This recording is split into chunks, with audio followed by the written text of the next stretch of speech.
Hey guys, welcome back to Clownfish TV. This is Kneon. I am here with Geeky Sparkles. Hello. And it's time for another daily dose of Dismal Disney.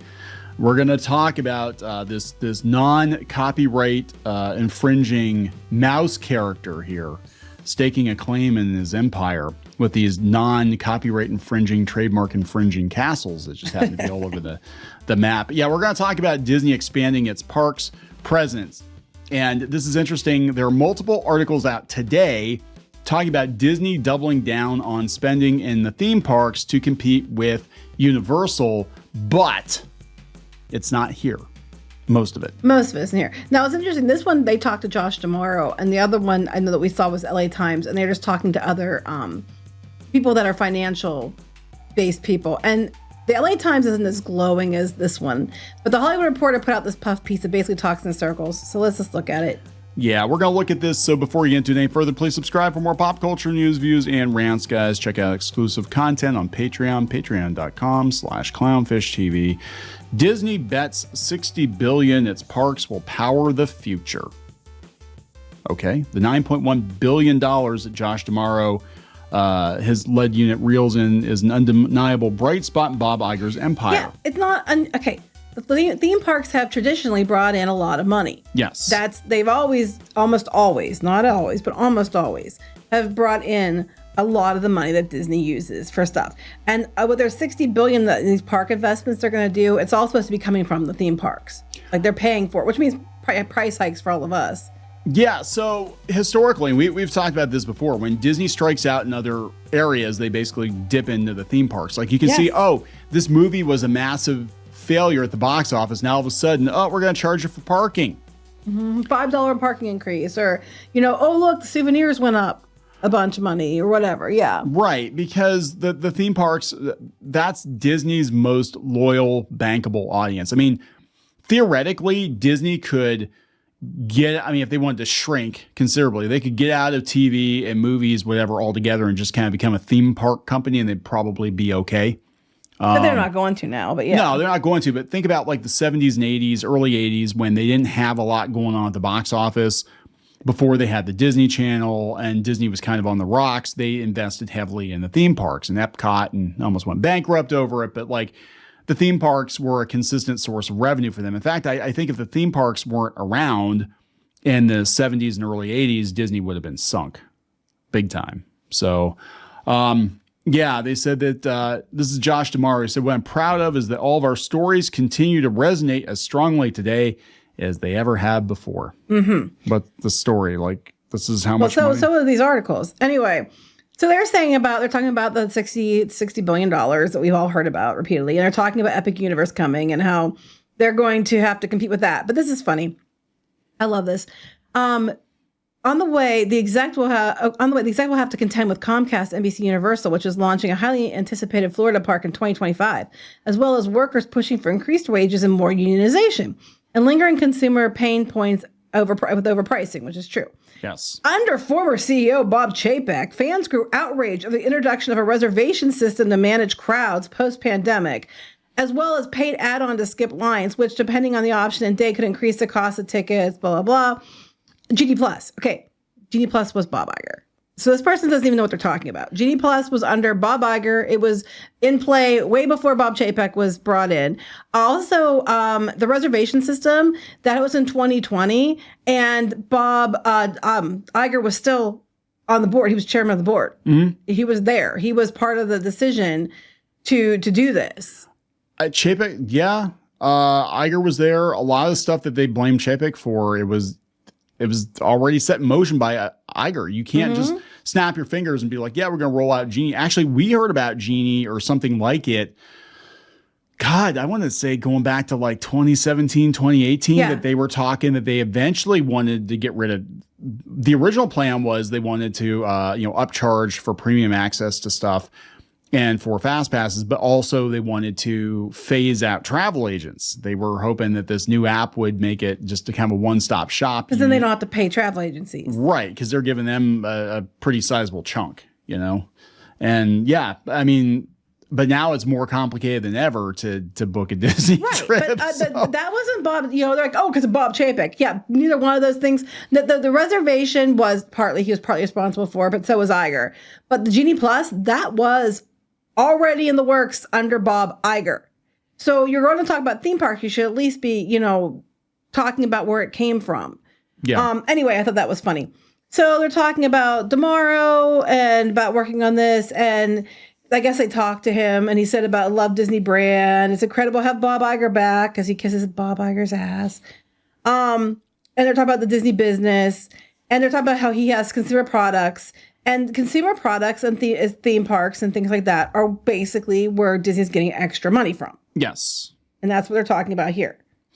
Yeah. So, and they kind of, they restructured that a couple of years ago. It used to be that it was parks, resorts and experiences, I thought was its own business unit. Now it's like, it still is. I think it still is like parks. It's like, experiences. I think it's like parks and experiences or something. But but it used to just be the parks and the hotel, the parks and the real estate. That was kind of its own business. Yeah, it was one thing, and then they rolled experiences into it. Yes. Right. Now it's like consumer products too. Yes. So the problem with this is you can't tell specifically what is, Disney can obviously because they have the books, but like it's very hard to tell what is actually making money and what isn't, especially with the consumer products division, because they're going to roll in basically everything from the theme parks to Marvel comic books.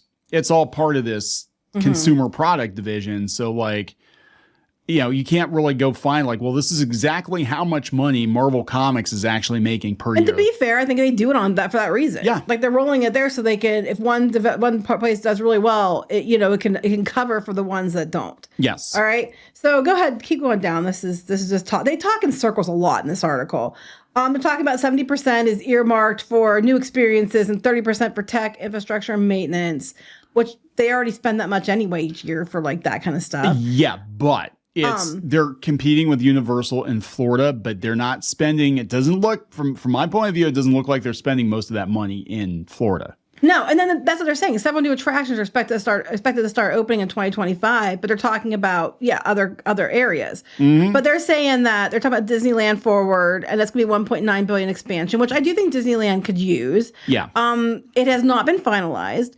There has been one voting meeting, which was unanimously voted for it. They still have one more voting meeting in May before they can actually move forward with it. The big concern, though, actually for this isn't even that Disneyland was going to be expanding. It was the fact that I think it's Magic Way is the name of the road. A lot of people use it to get onto the interstate. Yeah. And by taking that down, it's going to inconvenience a lot of people about how to get around, which is why people were against it. Other than that, people seem to be for it because it's going to bring money to the area. And Disney's promising, if you let us do this, we'll make sure you get all this money. And, did they have a big fight with the city of Anaheim? Yes, several years ago with that like stupid hotel issue? Yeah, they were so they got tax break or grant money or something to build this luxury resort in downtown Disney in California. They shut down like half the restaurants, half the stores in downtown Disney, and they were going to build this big... it wasn't half, but it was a lot. Yeah, they were going to build this hotel. Well, the deal was it was supposed to be facing out toward the city of Anaheim, and Disney wanted to keep it on Disney property. Right, so they were supposed to put it, over towards more where the park entrances were, and instead they were closing everything down by the Disneyland Hotel. Yeah, they wanted to keep everybody in Disneyland, and they're like, wait a second, we're giving you the break. So you basically push people out into the streets so they go visit other stuff around. And that wasn't the deal. And Disney's like, well, we're altering the deal. Pray we don't alter it any further. And they said, well, you're not getting a deal. Deal's done. Yeah. And then that thing got scrapped. And then they had to reopen the restaurants. It was so stupid because, they had all the construction. They shut all the stuff down. They shut like Earl Sandwich and all that. And all then that stuff was shut down. Yeah. So that was a whole thing. But now I guess they're working together again. But Disney's promising them all kinds. Like there's going to be all those jobs, and they're going to give you some money for affordable housing. We're going to give you money for like the parks and all this other stuff. So now they're talking about how it could be Avatar. There's different things, Frozen, which they bring up. Which we have another story about that in a minute.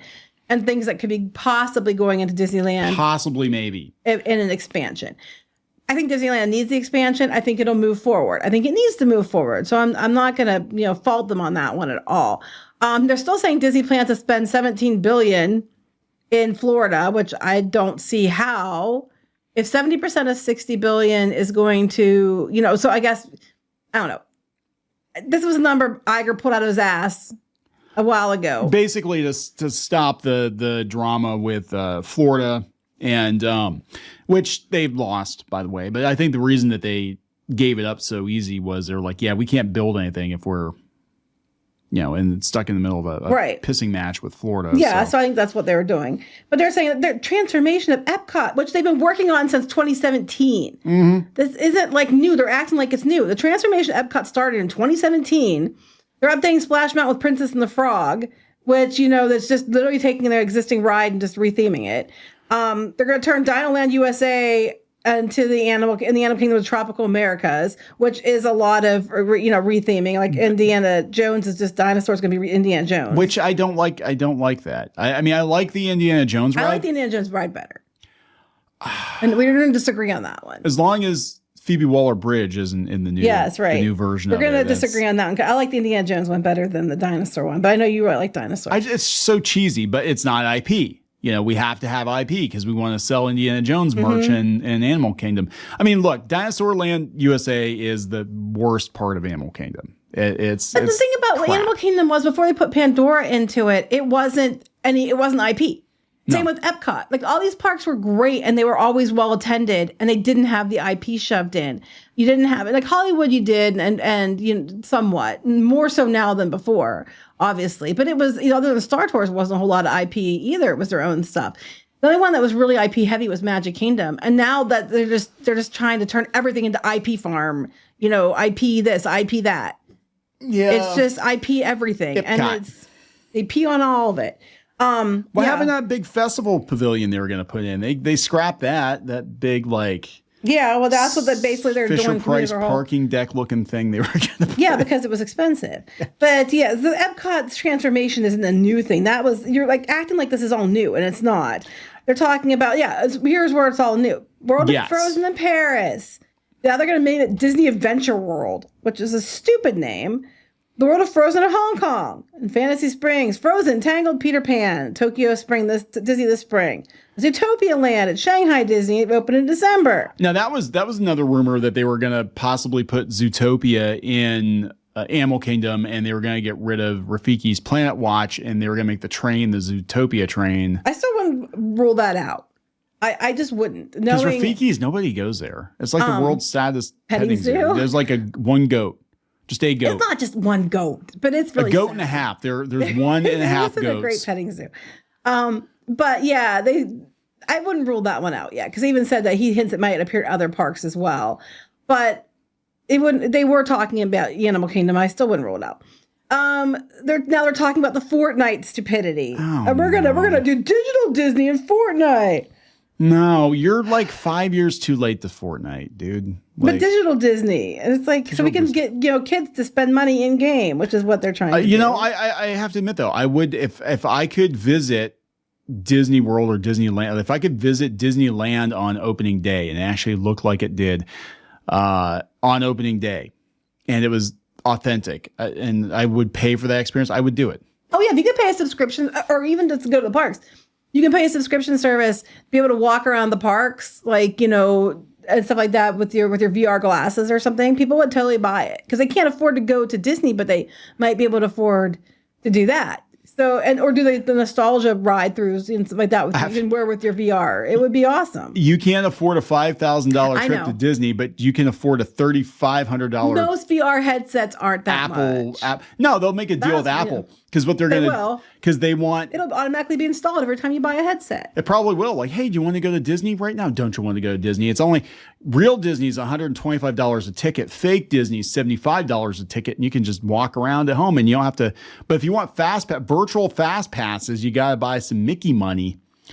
So you get some coins so you can just jump to the head of the line. Do you want to go to Disney? What if it was like Disney? On, you know you do. Disney Line Simulator. Disneyland Simulator, oh my God. It's like 2 hours just staying in line. Game, because some of the stuff you see in line is hilarious. And it's basically, like maybe the point should be you're trying to figure ways to jump line to get to the front. Oh, that's our first indie game right there. Line Simulator. And then you get to the ride and the ride's broke down. Quasi Q. Quasi Q. Like when they were watching Brooklyn Nine-Nine with the Quasi Cupcakes. Anyway, so let's keep scrolling down. Oh God, it's so stupid. Oh, they're talking about the pandemic. Who cares? And they're talking about well, lots of people still care. I still see people wearing masks. Wait. The Star Wars Galactic Starcruiser Hotel. Okay, funny story about that. So back a couple years ago, Disney was selling the outfits. Like you could buy the outfits on Shop Disney. The only Galactic Starcruiser guests with confirmed reservations could buy, right? Yeah. You had to have a confirmed reservation to buy those outfits. They would put them up on the Disney store online today. Anybody, the plebs can now buy them because they probably have a lot of that stock left over and they can't get rid of it. So now they're offloading it onto the new Disney store. I guess they call it Disney Store now website. And then just like they took all the souvenir cups from the canteen or the bar on the Halcyon and then put in Disneyland for their new Seasons of the Force thing. They're doing that with the outfits. They're now offloading them onto the store that anybody can buy them now. You don't need a reservation for something to do so. Oh my God. It'd be amazing as if it wound up at like TJ Maxx or something. I'll tell you what, people find the Spirit jerseys at like Burlington and Marshalls and stuff. Oh my God. I haven't yet to find one. Anyway, so they're talking about the goal is to keep increasing interest in the park through new attractions and reach more of its addressable market of 700 million people as identified by income and Disney affinity. That's what they get rid of. That is the most Disney thing right there. Income, and they'll probably use AI to determine who's most likely to spend money. Now they're going on about Cars Land, Disney California Adventure. Nobody gives a shit. What's this have to do with anything? I don't know. What gets me about this though is like, again, they're spending big bucks overseas. They're just reskinning the stuff over here. But they already figured, I guess, that U.S. customers are going to go, it doesn't matter what you do, they're still going to go to Disney World. They're still going to go to Disneyland. Well, you have to remember, too, like overseas, like some of the parks are partially owned by other entities to help pay for the cost. Paris actually is owned by Disney, but they spun it off into some Disney Global or something. I forget what they call it, some global something corporation, which just sounds like it's somebody different, but it's this Disney under no other corporation. Yeah. Like they keep doing with things so they can shuffle things around. There's a lot of that. There's a lot of that. that. No, this article was about Inside the Tragic was trying to say that, Disney might get a Frozen Land or Frozen Land's coming to Walt Disney World. It's not. It's not at this point in time. It's because Iger said that they like to look for IP, like something like the next Frozen. And because he took that out of context, they put it up to try to trick people into clicking on the article. Anyway. Oh, I could totally see them doing a Frozen Land. I think they'll put Frozen somewhere, probably Disneyland, but Magic Kingdom or something. Yeah, I just this article. We don't have any announcement of Frozen. That's a load of crap. Anyway, back to the other one. All right. So they just go on and on, talk in circles. Basically, just look at all the stuff Disney's done in other countries. Yeah. And then the Marvel campus. It's basically this like Disney keeps doing all kinds of stuff, guys. And Kevin Feige's working in Imagineering. The division. Okay, this is what gets me. The division tries to learn what consumers want via research teams talking to guests in the parks, as well as those who have visited previously about what they'd like to see. This includes Damaro, who's often in the parks himself. And outside research, you'll get flagged. They'll have an iPad and they'll come up and ask what you think. This is why people got really worried when they were asking if you would care whether or not Figment was in the park. Yes. Because they're like, oh my God, that means it came up at some meeting that they're thinking about getting rid of Figment altogether. Good thing they didn't, because that popcorn bucket I know, right? In business, right? But this next part, we're talking to our guests all the time to see how. So we have a really good sense of what they're reacting to on screen and understand then how to translate that into stories inside our own theme parks, cruise lines, and experiences around the world. Bob Iger pushing IP. Yep. We also have a pretty good sense of when our content partners are creating something that is going to resonate with a specific guest. So, people are like, well, do surveys, articles talking about what you want, go complain to guest services about what you like and don't like. Apparently, again, back to Journey into Imagination, that's how they got changed from the original retheme to a version that actually had Figment in it, is that so many people complained about it. But I don't think they look at, any kind of petitions or anything like that. Because there were a lot of people that did not want Splash Mountain changed, and they went ahead and did it anyway. No, but I just thought it was interesting. They're basically like, we're already trying to IP everything that you're interested in, and we're already talking to our content partners about making products and targeting you for them. Was basically what they're saying. Yeah, it said thus far, the parks chief says Disney's on track with its allocation of the $60 billion, calling this strategy incredibly disciplined. Every single investment we make has to be justified. Okay, the $60 billion is expected to be self-funded from the parks, a proclamation that helped counter some initial Wall Street reluctance on the spending, which means, you know what this means, right? More higher prices. Yeah. Higher costs. They're going to be like, beauty, or magic comes with a price, dearie, and it's going to be like, you're going to have to upcharge on everything. In your wallet. Yeah, basically. Yeah. But this whole article is this one giant puff piece. And they're like, oh, they are doing something, about going against, they mentioned, NBC Universal's Epic Universe. And they're bringing that up now too, but they're like, but we're aware of it. We've been working on stuff. This is just reiterating the same things already been said and attributing things to the wrong people sometimes. And it's just talking in circles is all it's doing. And it's just a big giant puff piece. Well, they talked to this guy from Moody's and he said the competition's worse than they thought. Comcast has been investing a lot in the theme parks and getting a strong return on them. And that forces everybody to up their game. They talk about Wizarding World and How to Train Your Dragon. And like Disney, Universal also reported reaching record results for its theme parks. I think their earnings call, you said, was this week? I think it's tomorrow. This unit achieving its highest adjusted earnings before interest, taxes, depreciation, and amortization, EBITDA, on record of $3.3 billion in 2023, up 25% from the preceding year. Universal's 5 theme parks brought in revenue of $2.4 billion. While the comparison is inexact, given that Disney's numbers also include its cruise lines and other experiences, in that same time period, Disney reported $7 billion. So they're catching up. It used to be that Universal was kind of like almost like Knott's Berry Farm or something. It's like, well, you went to Universal if you had time when you went to Disney, but they said they're much closer competitively than they ever were, thanks to the newer attractions. Next year. Yeah, and I think that Epic Universe, it's Nintendo. It is Nintendo. That is like the biggest IP on the planet. And it's definitely going to cause them problems. We're aware of what's happening around us, but I think what's kept Disney above and beyond anyone else is that we're always looking forward. Not really. We're always looking for what to acquire so we can strip mine it. We're always thinking about technology in a different way than the competitive set. Yeah, how to use it to get more money out of people.